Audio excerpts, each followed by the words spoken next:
what happened was right before Christmas, 1989, our home in Washington, D.C. burned down. Everything was destroyed. Nobody was hurt, which is obviously the most important thing, but we lost everything we owned. And what surprised me was, what I missed the most were our family letters. And there was nothing historically significant about them. These were just letters that my parents wrote to my brother and I when we went off to college, or just letters to friends overseas, pen pals, that sort of thing. But they were so personal, and they were so intimate, and they were the one thing that we couldn't replace. The books, the clothes, the CDs, all that, we could get new items, but the letters were gone forever. And it just got me thinking about letters and how valuable they were to families. And I would talk with other neighbors and friends about their own letters. And I was shocked by how many veterans in particular said, "Oh, I throw all my old letters away. I just figured, I wasn't a general, I wasn't a military leader, I was just a young PFC or lieutenant. Who cares what I wrote?" But I just had a sense that I bet there was something really special, and they were witnessing these extraordinary events from the ground perspective. And so I on a whim, began this project, and I wrote a letter to Dear Abby and said, "Could you help us spread the word about this and kind of kick it off?" And much to my shock, this was November 11th, 1998, Dear Abby said, "Let's do it." So the column ran, and saying there's this young man whose house burned down, he's trying to preserve letters, and if you have a favorite war letter, send a photocopy, keep the original, keep it in your family, but send a photocopy to Andy. So I'd set up this little post office box just around the corner, and figuring we might get a couple hundred responses. 3 days after the column ran, the post office called, and they weren't very happy. And they said, "Is this Andrew Carroll?" I said, somewhat sheepishly, "Yes, it is." And they said, "You need to get down here now and pick up your mail." And I said, "I know, I got the tiniest little box you have. I'm going to jump on my bike. I've got a big backpack. I'll clear it out, and I'll be more vigilant about watching it." And the guy said, "You might want to bring a car." There were bins and bins and bins of letters coming in from all over the country and from every conflict in our history and on every conceivable subject. Love letters, combat letters. I mean, anything you can think of, someone wrote about it during wartime.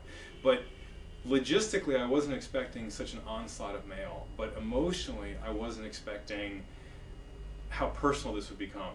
Because along with the letters themselves, and even though we didn't ask for originals, some people did send them in saying, we're either going to throw these out, or my kids don't want them, so we'd love you to preserve them. But I would get something in the mail, for example, these letters from Vietnam, and the cover letters, either by the veterans themselves or by the family members, are what really hit me the most. And this is just one example. This is a woman from Connecticut who said, "Dear sir, please accept these 2 letters that my brother had written to my mother. My brother is missing, but not a POW. He returned home, and one day he was just gone. I hope to make his life worth something. I miss him very much." And you get letter like letter after this of people saying, "I just want someone to remember my son who was killed in the Gulf War or in Korea," or "I want someone to remember my dad who fought in World War II."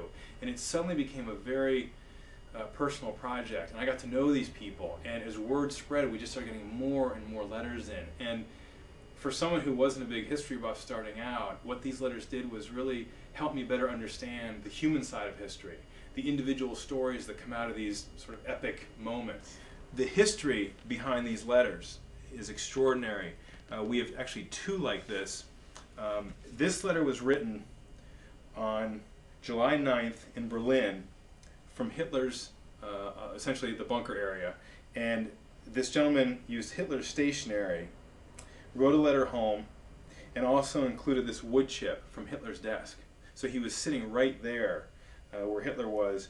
And this to me is almost more powerful. It's a similar letter. This is written from Hitler's Munich apartment a few months before, just at the end. The war wasn't even officially over. This is May 2nd, 1945.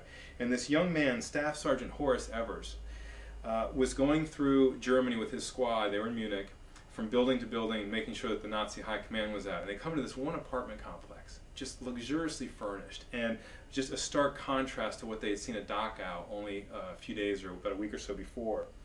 And he sat down, and they realized that this is Hitler's personal apartment. So he sat down at Hitler's desk and wrote this letter about the atrocities of Dachau. And it's interesting because he crossed out Hitler's name, this gold embossed emblem here, and put Staff Sergeant Evers. And Horace, who's still alive, a great guy, I said, "Why did you cross out Hitler's name?" He said, "Well, I don't want my parents opening the letter thinking they were getting something from Adolf Hitler and just scaring them to death." Some of the letters themselves, you just look at them and you get a sense of the stories behind them. This is one of our visually more striking letters. This was written also from World War II, from Italy, and it was by a soldier who had this in his backpack. And the bullet went right through the letter. And fortunately, miraculously, he survived. And it was one of his relatives who sent us this letter. We have letters from all different wars. And this one, for example, it's so rare that we get originals from the Civil War. And this was found on the body of a Confederate soldier. And it was actually written on Valentine's Day. And he kept it in his breast pocket. And a Union soldier, which they often did, this happened and still goes on in wartime, people will take things off the bodies of their enemies and keep them as souvenirs or out of curiosity. What's particularly interesting are the different ways that people have written letters over the years. Like the photograph where they use it where they write on the back. In this case, this is from the Spanish-American War. And this soldier wrote this letter on the only fragment he had, which was this old scarf.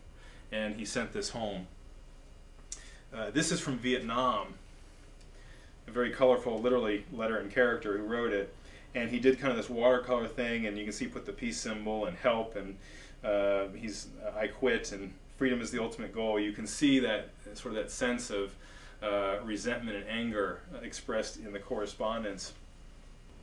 So we get these letters from different countries, and in relation to the most current conflict, we keep this in a fireproof case.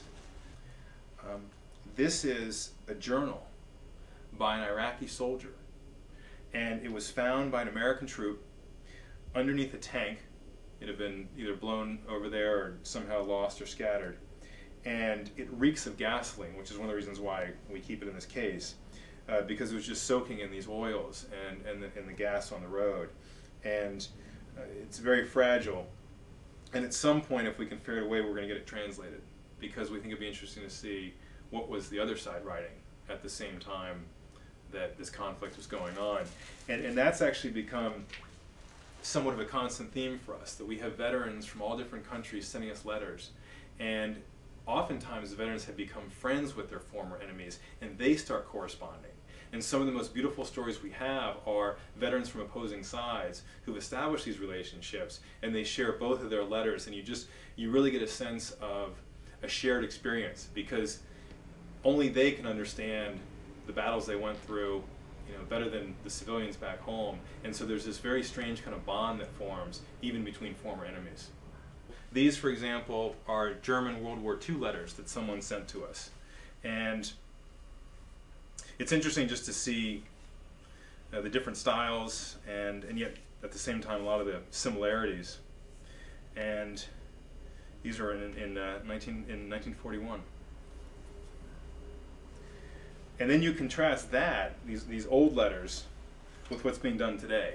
And this was given to me in Iraq when I visited there in November 2003 by an American soldier who recorded a video letter to his mom. And so he made a copy for me too, and that's why I have this. And the variety of these correspondence, every time I think I've exhausted a subject area or some topic, people surprise me with something else. One letter we have, which came in as a photocopy, and it's more of a visual thing, but you can imagine it. It began, "Dear Mom and Dad, here I am in," and then it cuts out. And the whole middle part of the letter is gone. And then it says, "Well, I hope so too. P.S. They might censor this letter." So I asked the gentleman who sent it in, I said, "What did your brother write that was just so secret? Did he ever tell you that the censors cut out the entire middle part of the letter?" And he said, "No. My brother would take a piece of paper.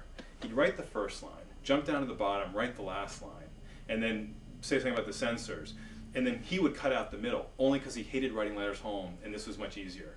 And it's just the variety of these sorts of correspondences always surprises me. They just, these troops are so creative in their ways of expressing themselves and what they write. So it's just to give you an overall sense of how massive this collection is. We've received about 75,000 letters from every conflict in our history, going back from handwritten missives in the American Revolution up to emails from Iraq. And what's interesting is that even though the formality, the language has changed. The emotions are still the same. If you look at a letter written during the guerrilla fighting going on in the Revolution, compared to what our troops are facing, say, in the Battle of Fallujah, which was that door-to-door, street-to-street fighting, the way they describe it and the emotions that come out are almost identical. And you do see these timeless themes of homesickness and, of course, love and passion and resilience. And that's, to me, what makes this project and the letters so special, is that they're really not war letters. They're about human nature. They're about who we are and emotions that all of us can relate to. And I think it's why so many people have responded to the letters they've read and to the project, because of just that human element. This, to me, is one of the most powerful things we received. I opened it up, and there are these two photographs. And we'd actually said to people that we weren't looking for photos, that we really just wanted to focus on letters. And if you look at them here, it's this young man with his mom. The photo was probably taken before he went off to World War II. And then here he is with his sisters. What's significant about these is not the photographs, but on the back side, he wrote his last letter home, because he was captured by the Japanese. He was a prisoner of war, and he ended up on a hell ship, which is where they would transport our troops from wherever they were captured to Japan, often where they were used as slave labor. And he was down to 90 pounds, and he knew he was about to die. And so he wrote this letter to his parents. It's very short, obviously. He begins, "Dear Mommy and Dad, it's pretty hard to check out this way without a fighting chance, but we can't live forever. I'm not afraid to die. I just hate the thought of not seeing you again." And he ends it by saying, "Take care of my nieces and nephews. Don't let them ever want anything, as I want either warmth or water now. Loving and waiting for you in the world beyond, your son, Lieutenant Tommy Kennedy." And that's the last letter he wrote.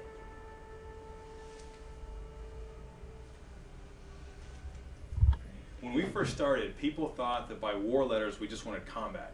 And I kept trying to remind people, no, love letters are just as much of war letters as battle accounts or anything else. And in fact, because you have these very intense circumstances, the life and death context of war, the emotions come out a little more emphatically. One of the things I hear, especially from spouses who have troops going off today, is, my husband is so reserved, he never says I love you, and he's just, back home he's very stoic. But once he went overseas, he started writing these very poignant, very passionate love letters. And it's because of the circumstances these troops are living in. They don't know if the next letter they write or the next email they send is going to be their last. And so because these are in the context of war, people tend to be more open within the strictures of censorship, but on a person-to-person level of just those emotions, they come through, I think, a lot more vividly. Obviously, these are very private correspondences, and we respect that. But they're really, in most cases, sent to us by the people who wrote the letters, or by their children, and their parents or their grandparents have passed away. And we're very understanding of maintaining that sense of respect and privacy. And people say, we'd like for you to take the name out, or just don't include this one part because my dad got a little mushy and he was always embarrassed by that.